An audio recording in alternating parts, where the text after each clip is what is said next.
shot down the road. He's been there once before against Julio Cesar Chavez, and even though he was a loser in that fight, he's maintained a very promising pro career. He'll take on Steve Larrimore from the Bahamas, the Bahamian sensation, and this is our co-featured main. Steve Larrimore, a guy that is very popular in the Bahamas, had a terrific amateur career there. It's kind of been up and down as a pro, Chuck.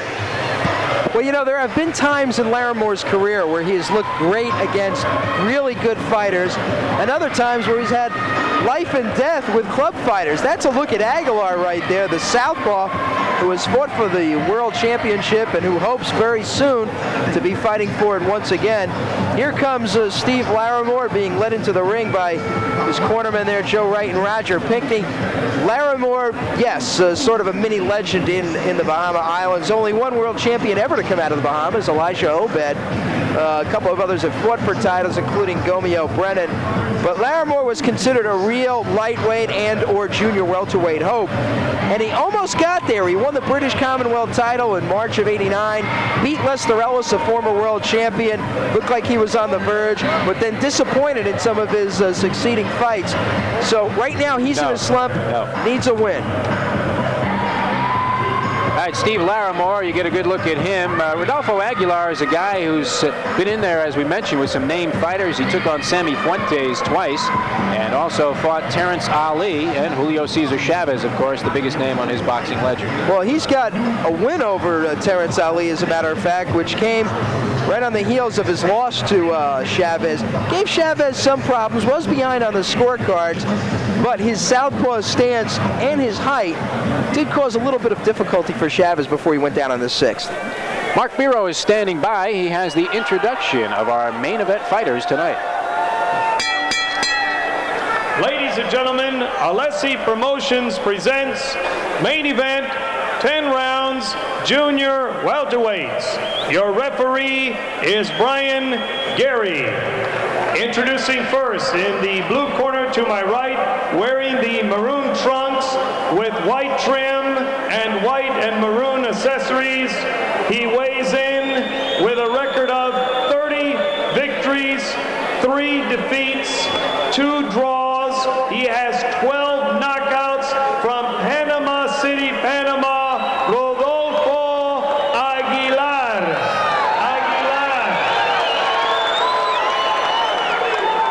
In the red corner, wearing the white trunks, gold trim, pro record, 17 wins, 8 defeats, 12 knockouts from Nassau in the Bahamas, Steve Larrimore.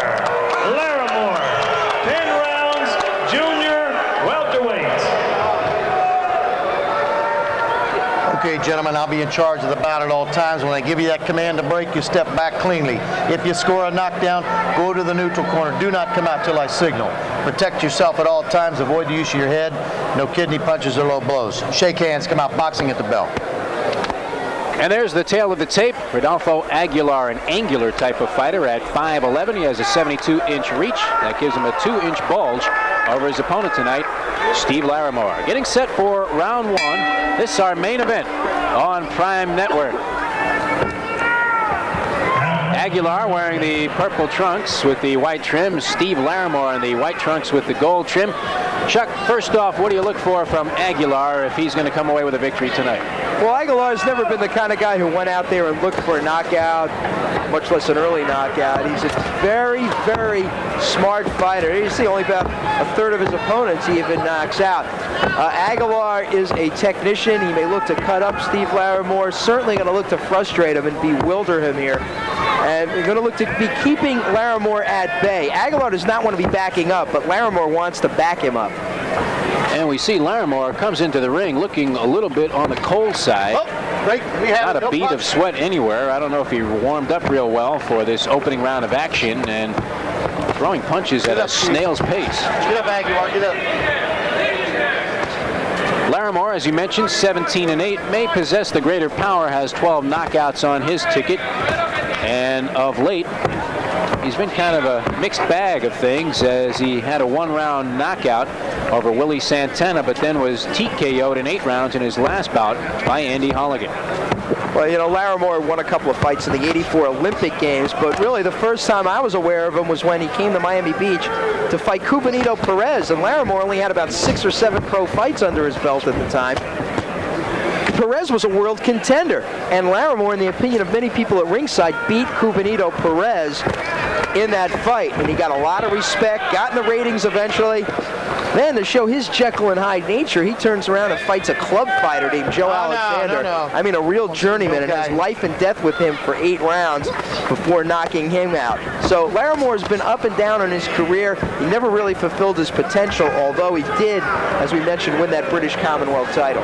A Jekyll and Hyde type of fighter, Erlis Cubanito Perez, a lightweight out of California, was a guy that went unbeaten through about his first 25 fights, and he was in there against some tough warriors on his way to the top, and maybe another fighter who never really achieved his full potential in the ring. Well, I think it was right after he lost his first pro fight to Hector Camacho, where he actually looked good in the fight. Cubanito Perez went and fought Larrimore, so you know he was a contender, a legitimate contender, and Larrimore just outboxed him. Some of the other named fighters on Larrimore's boxing record. He fought Freddie Pendleton and was TKO'd over 4 rounds. That was back in 1988. Then you look at his fight against Angel Hernandez, a guy who's sitting on a title shot right now. And I saw that fight, and Larrimore was sleepwalking in that one. Coming near the close of round 1, we'll come back with round 2 in just a minute.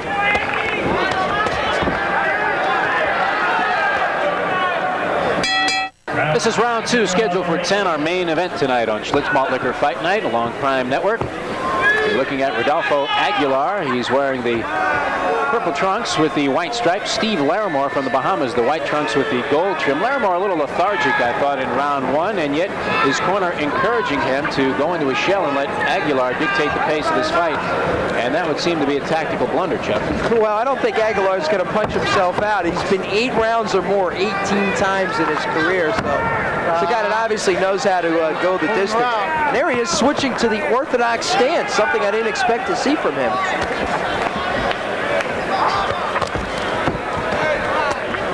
Aguilar winging some shots. Couple get home to the body. Larrimore tries to answer back now.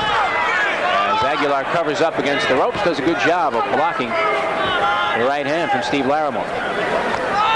Every time I see Steve Larrimore, it looks like he just has an awful lot of difficulty planting his feet and throwing punches with any kind of leverage. Looks like he's always slipping or tripping when he's trying to throw punches. Keep it up. Good double up with the right hand by Rodolfo Aguilar. And he has demonstrated a big advantage in hand speed early portions of this fight.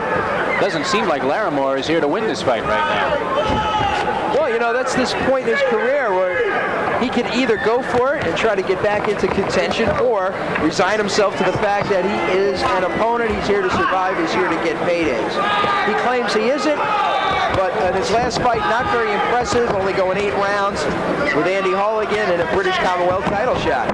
Right hand scores from Aguilar, starting to open up now as Larrimore, as you mentioned, a tendency to sleepwalk a little bit, and it looks like he's doing more of the same here in this fight against Aguilar. Really hasn't gotten off the mark at all.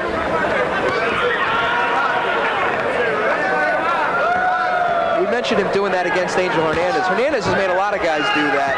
He's going to try to do it against Julio Cesar Chavez on April 10th. Put a lot of guys to sleep. Could be a serious bump in the road for Julio Cesar Chavez in his fight with Hector Camacho that's already been signed. Tough to overlook a guy like Angel Hernandez.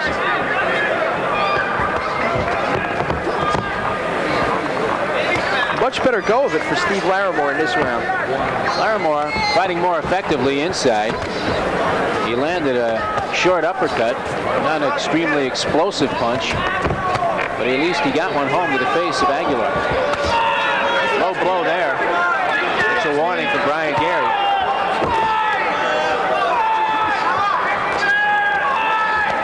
Firing punches with a little more impact now as Aguilar gets off in the final seconds of round 2. We'll come back with round 3 after these messages.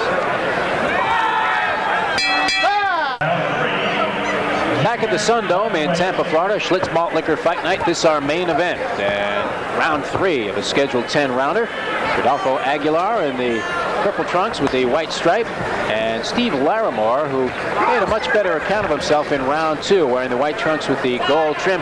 Tough scoring proposition. I gave round 2 to Aguilar. I have him winning both rounds, have it at 20-18, but you saw Larrimore as the winner of the second frame. I thought Larrimore was a lot more aggressive, and I thought he really took an advantage when Aguilar went back to the orthodox stance. I thought that was a mistake on his part. Now he's back into the southpaw stance. I thought maybe something might have been wrong with his hands, but apparently not.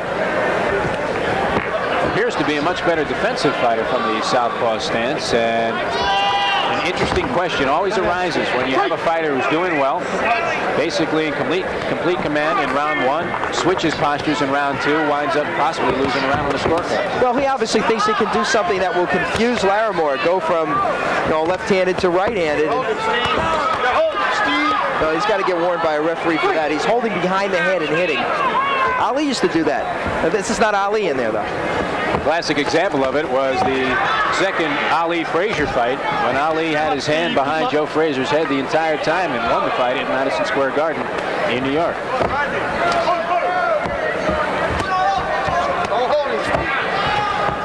Larrimore trying to go to a little bit more of a bullying tactic. That right hand was blocked. Aguilar doing a good job.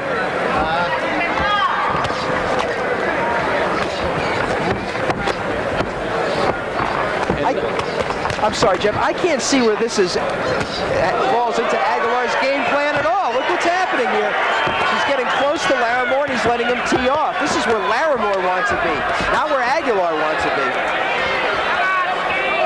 Larrimore went into a space I'm sure he would like to return from, as he nailed Aguilar from short range.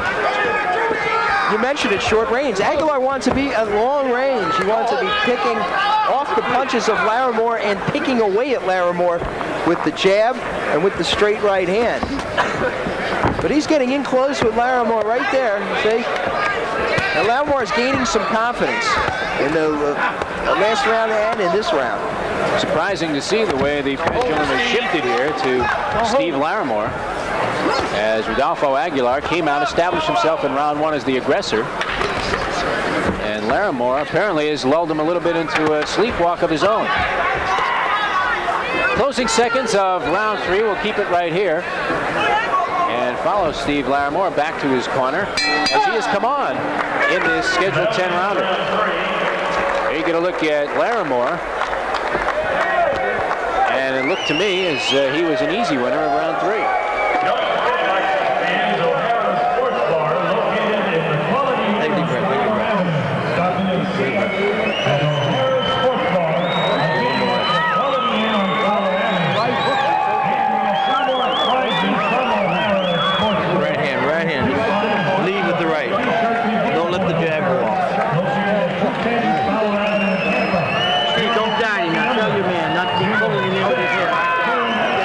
Here's a case where Aguilar is a little too close. He did land the good right uppercut there, but you're going to watch a big right hand here by Larrimore. Aguilar dropped the left hand, and he paid for it in a big way. Tremendous mistake by an experienced fighter to let himself fall asleep like that in the middle of an exchange, and Larrimore showing some mettle of his own by making Aguilar pay the price. Looks like we have a fight on our hands now, Chuck, as Larrimore has come on. Yeah, we were asking ourselves that question about Larrimore.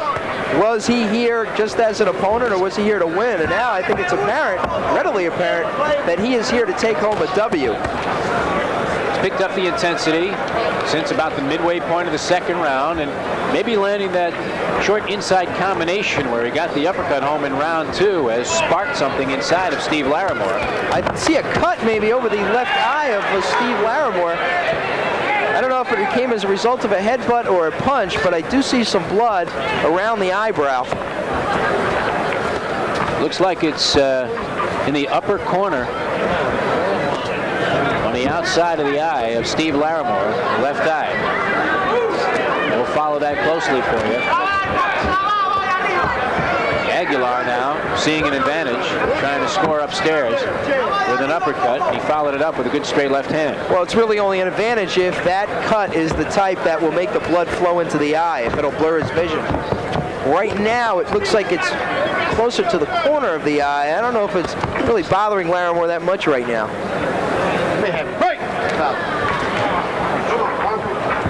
At this point in the fight, Steve Larrimore has set the pace. Aguilar now coming on in round 4. Aguilar, clear winner of round 1. Larrimore rallying in the second round, although we differed on our scorecards, Chuck, and that one was an open and fair as far as scoring goes. Round 3 was Larrimore's.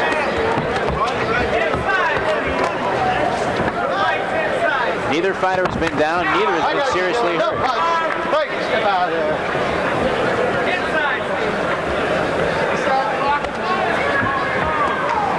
Aguilar holding that right hand perilously low, especially when a guy can just step over and throw a left hook.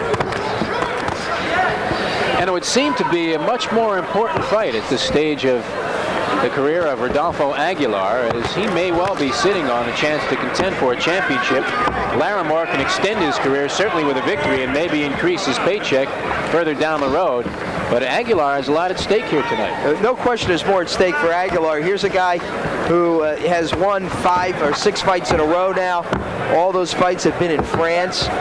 He's undergoing a little bit of a comeback over in France under the leadership of Louis Spada and George Canner. So, yes, he is in line for a title shot, ranked number 9 by the WBA. He doesn't want to jeopardize it. Final seconds of round 4. This one's scheduled for 10. It's our main event tonight on Schlitz Malt Liquor Fight Night.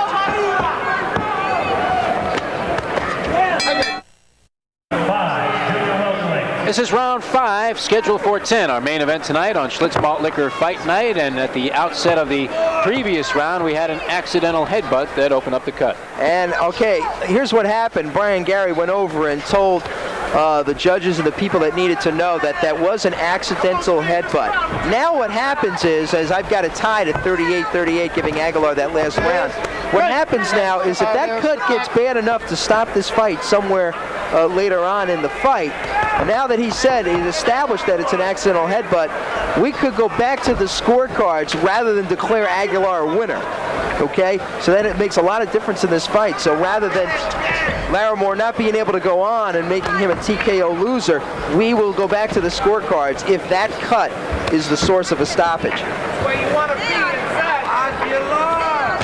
This has been a seesaw affair for Rodolfo Aguilar, who came in tonight with impressive credentials, 33-2 as a pro. Not the type of guy that's going to be sending his opponent into the ozone layer, as he only has 12 knockouts to his credit, a ratio of about 34%. But he's been on a bit of a roll since losing to Frankie Randall. It was his second matchup with Frankie Randall. And he lost that one across 8 rounds. Since that time, he's won 6 straight. Been in the ring with Julio Cesar Chavez. Fought for the WBA lightweight championship and was TKO'd in 6 rounds by Chavez, a notoriously slow starter, so it's difficult to get a read on what his skill level was at that point. And he's also taken on several named fighters in his career, including 2 matchups with Sammy Fuentes, one a draw in 12 rounds and the other a loss in California. Both of the Great Western Forum, very bizarre competitive matchups. I think the Forum title was at stake in the lightweight division. But Aguilar got hit with a lot of low blows in his last fight. Guillermo Mosquera, a world-rated fighter, got disqualified in 4 rounds. That's a big win for Aguilar. Aguilar loading up now, but Larrimore answering back as the fighters exchange freely now in the center of the ring. Come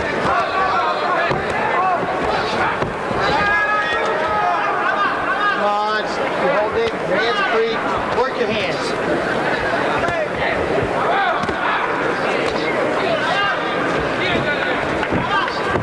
Neither fighter has been able to establish any kind of consistent rhythm in this fight. And that cut is really no factor either. You can't even see the blood too readily around the left eye of Larrimore, so I don't think that's something to worry about. Larrimore getting a little careless as we come to the close of round 5. He got nailed with a shot to the body. We'll be back with round 6. Round 6 from the Sun Dome in Tampa, Florida. Our main event tonight on Prime Network.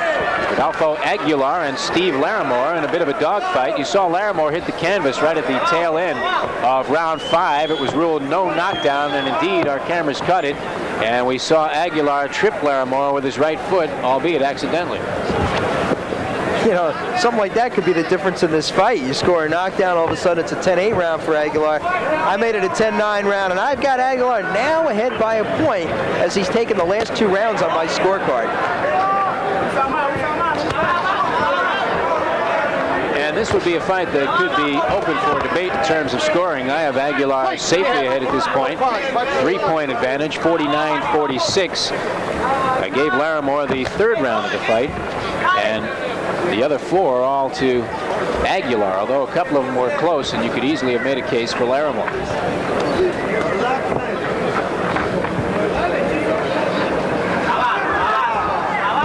Aguilar has established an effective left hand. He hasn't been able to get off in combinations. And as you can see by his record, he is not the type of guy that's going to take his opponents out quickly. So he's going to have to start firing in bunches if he wants to win this fight impressively and catch the eyes of the boxing world and maybe contend for a title.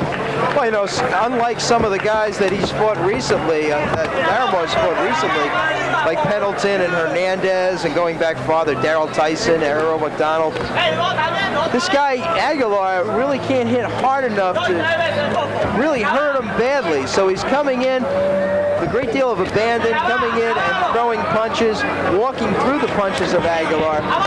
And I think that's a source of confidence and consequently aggression for Larrimore. Good job of countering by Larrimore. Finds himself caught in a box and answers with a right hand as he surprises Aguilar, who came forward too slowly. Looks like the right knee buckled on the part of Aguilar. This is round 6. We're scheduled for 10. Larrimore coming on now. That's another good right hand, and Aguilar forced to hold on and try and buy some time.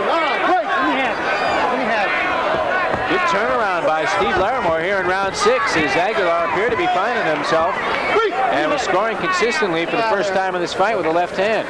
Had to go back to round 1 to see that type of action from Aguilar, but Larrimore turns it around.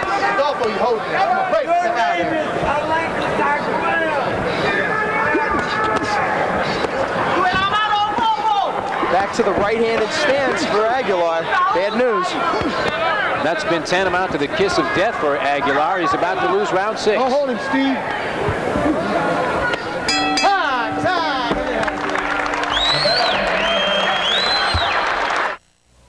And by Larrimore, or a headbutt that sent Aguilar reeling in the last round. All right, I got you, gentlemen. Illusion, sometimes reality on the scorecards as we get started with round 7, scheduled for 10, our main event. Big low blow landed by Larrimore, who's trying to pick up the pace of this fight. Kind of like UTEP against Kansas says you have it dead even. And Larrimore succeeded in slowing up the pace and making this much more the fight plan that he would like to impart. Rodolfo Aguilar appears to be the type of guy that likes to wing punches in bunches. He's been unable to get off much more than one at a time. And that's played well into the hands of Steve Larrimore, a close affair. Larrimore's been able to move in with the jab and then throw the right hand without too much resistance from Aguilar. Larrimore rallying in round 6. I gave Larrimore that round on my scorecard. Still have Aguilar the points ahead, and once again, some illegal tactics being employed by Larrimore, and Brian Gary not too pleased.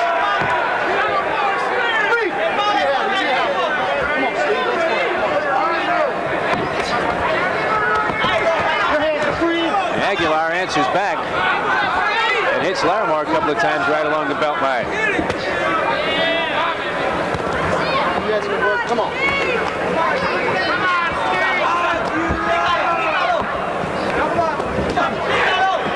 I don't know about you, Jeff, but I think this has been a pretty interesting tactical fight, a very competitive fight. More competitive, I must admit, than I expected at the outset. Larrimore looked to be in La La Land in round one, came out stone cold. Aguilar capitalized and controlled the action in round one, but Larrimore has really taken matters into his own hands and from a strategic standpoint has made this his type of fight. Aguilar has been unable to get off more than 1 or 2 punches at a crack. Well, you know, sometimes this happens to a fighter. I'm not saying it's definitely the case here, but sometimes a fighter goes into a fight, may not think he has much of a chance, but off of some, the first round or the second round, he'll get confidence, get brave, and get more and more brave as the fight goes on. And that might be what's happening to Larrimore here. Might have had a total transformation in attitude. And you mentioned he's the type of guy who can go one way or the other. And if he brings the proper attitude to the ring, he obviously has the fundamental skills based on his amateur record and some of the success he's enjoyed as a pro, as Aguilar scores with a right hand and gets his attention. But he appears to be very much in this fight. Final seconds of round 7. We are scheduled for 10. And this is our main event on Schlitz Malt Liquor Fight Night.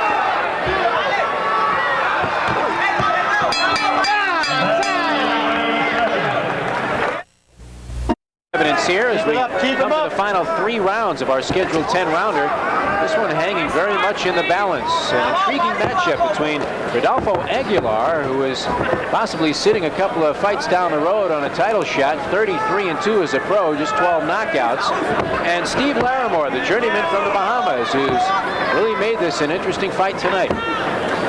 And as you saw from that graphic, neither guy is a stranger to going this kind of distance. Both veteran fighters. Both guys who have been long distances with good opponents, and it looks like Aguilar cut underneath the left eye.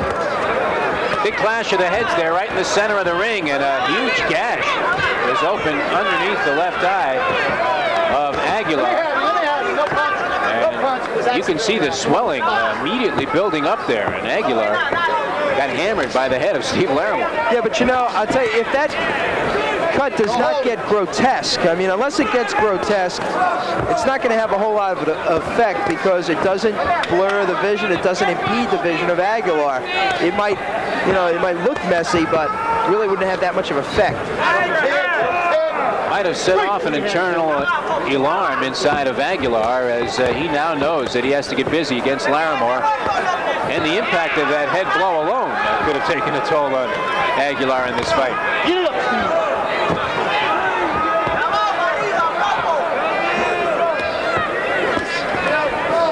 Larrimore breaking this fight down into much more of a brawl, I think, than Aguilar would have liked. You mentioned he's been in some barn burners against Sammy Fuentes, a couple of strange matchups out in California.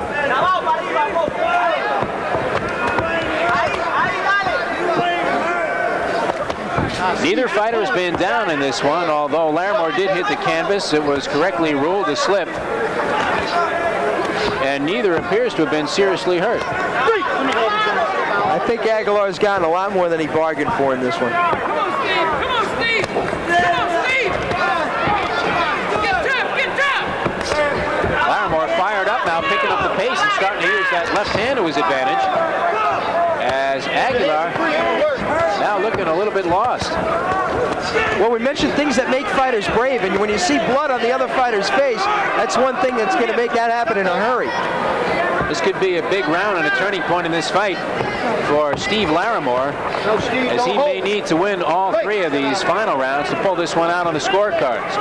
Certainly going to be a popular man with the fans here, as he was a decided underdog coming into this fight. We'll keep it here between rounds as we come up upon round 9. This is our main event tonight on Prime Network. It's looking like a good one.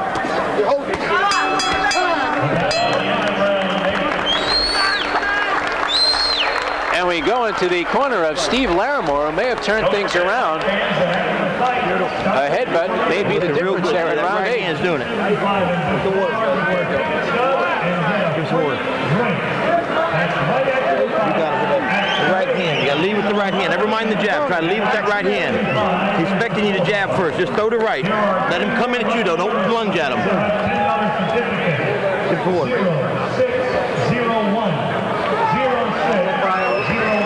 Take a deep breath. Take a breath. Take a deep breath.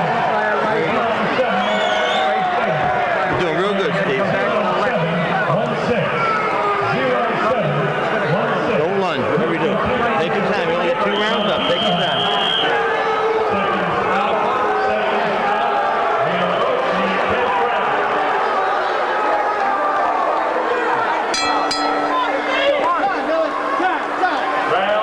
headbutt, I think, from the round before that might have opened up the cut. That was in round number 4. Back to the action. This is round 9, 6 minutes of boxing to go. And for Rodolfo Aguilar, the pressure mounts. As I have this fight now very tight. Aguilar ahead by a point on my scorecard, 77-76. And it's kind of interesting as you have it exactly the opposite way. Larrimore with a 1-point advantage, and you can make a case for either fighter here. It seemed like the headbutt, though, in round 8 was a decisive factor as Aguilar lost a lot of his steam in that round after he incurred the cut that came directly from the headbutt of Steve Larrimore. I think Larrimore is going to be looking to throw a big lead right hand. Roger Pickney told him in the corner, forget about jabbing, he's expecting you to jab. Throw right hand leads because you may catch him by surprise. So let's look and see if he tries to set Aguilar up for that. Aguilar a couple of times in this fight has made a tragic error. And from the right-handed stance, he unloads with a big left hand, and Larrimore fires right back. And that's been the key to this fight. Every time Aguilar appears to be taking control of the action and lands a bomb, we mentioned his punching power is not all that significant. Larrimore comes right back and fires a couple in his face. Yeah, that's the key, because Larrimore doesn't have any fear of Aguilar. And when you don't have fear of someone, it makes it a whole lot easier to go forward. And there has been that opening there for Steve Larrimore. To his credit, he has cashed in. Every time Aguilar has tried to make the pace in this fight, Steve Larrimore has come back with a counter flurry of his own.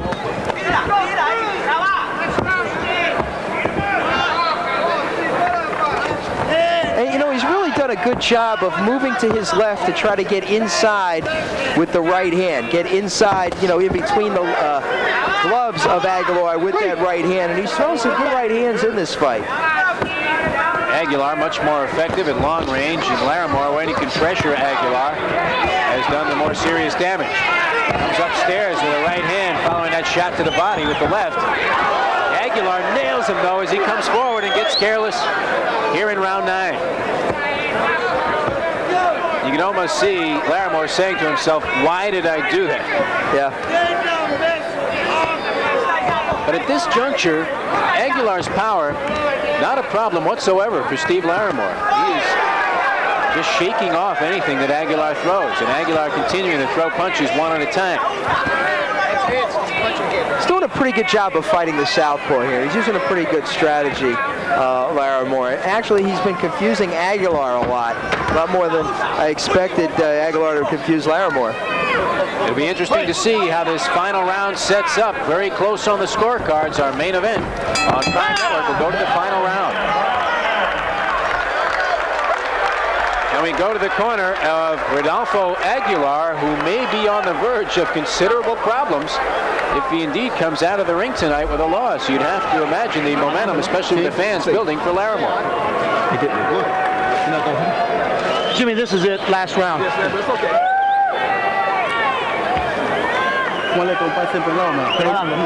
Pero no baje la defensa, man. Está bajando mucho la guardia. You saw the gash there. Looked like Aguilar was an extra in jaws. A big slice taken out of his face. Not a trouble spot, but certainly troublesome, as he was nailed with the top of the head of Steve Larrimore back in round 7. Take a look at a big left hand by Aguilar, backing Larrimore up. But look at the right hands. It's like a wrestling move there. You know, it's like you see in the pro wrestling. This is the 10th and final round of our main event tonight in Tampa, Florida. Jeff DeForest and Charles J. Glad to have you with us on Schlitz Malt Liquor Fight Night. And this one's kind of scary if it goes to the pencil, because you could really plead the case of either fighter to the judges, and I'd imagine there'll be somebody very disappointed coming out of the ring tonight. Well, I got Larrimore ahead by 2 rounds, but you know, I mean, I could be wrong. It could be way off. It could be Aguilar by 2 points. That's how competitive and close and hard-fought this fight's been. Very well could be that this fight is dead even as we come up on these final 3 minutes.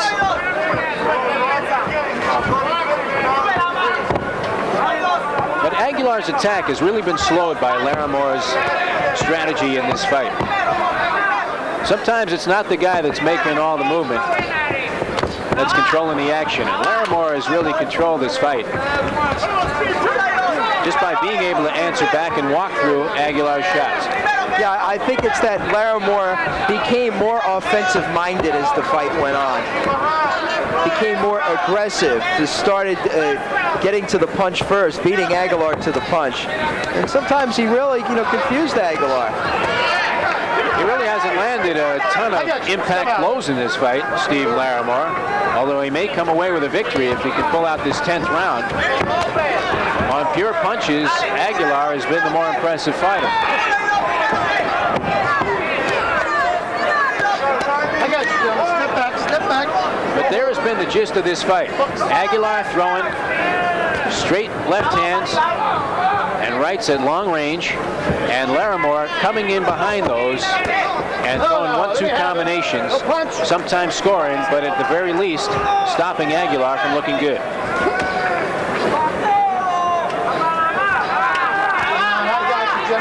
A little bit of a waltz in the center of the ring as we come to the final minute of round 10.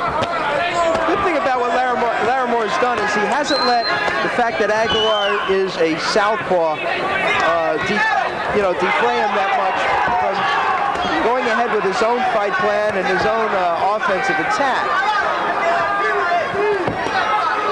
It's been a tough blue-collar type fight. Maybe not an artistic success, not the type of fight that's going to make the boxing archives, but an interesting struggle right from the opening bell as Larrimore tries to pull this one out. This may come down to the final seconds on the scorecard. Very close fight, very difficult one to separate and find a winner.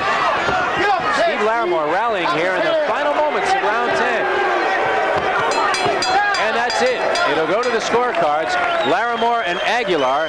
Who do you like? We'll find out who the judges accord the victory. You could make a case for a draw on this one, but a real good effort by Steve Larrimore as he took on a top contender in Rodolfo Aguilar and gave him all he could handle.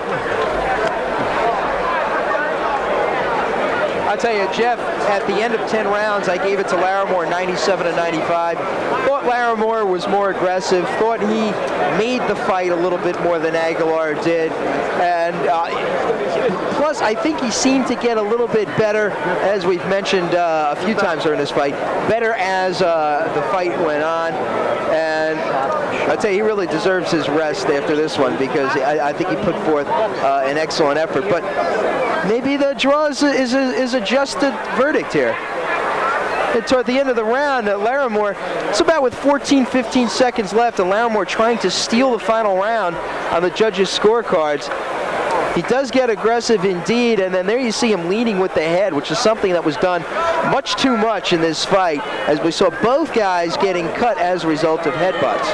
The momentum swung back and forth consistently in this fight as you take a look at that huge gash that was opened up on the cheekbone of Rodolfo Aguilar. Aguilar, the stronger fighter in round 1, may have won round 2. Tough round to score. The third round was clearly Larrimore's, and I had Aguilar winning the next couple of rounds. Larrimore rallying, and we're just about ready for the decision. We'll find out how the judges have it.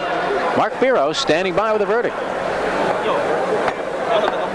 Ladies and gentlemen, we have a unanimous decision. Judge Tony Palermo scores it 98-92. Judge Frank Skilbred scores it 97-93. Judge Dan Racevic scores it 97-93. All to the winner, Rodolfo Aguilar.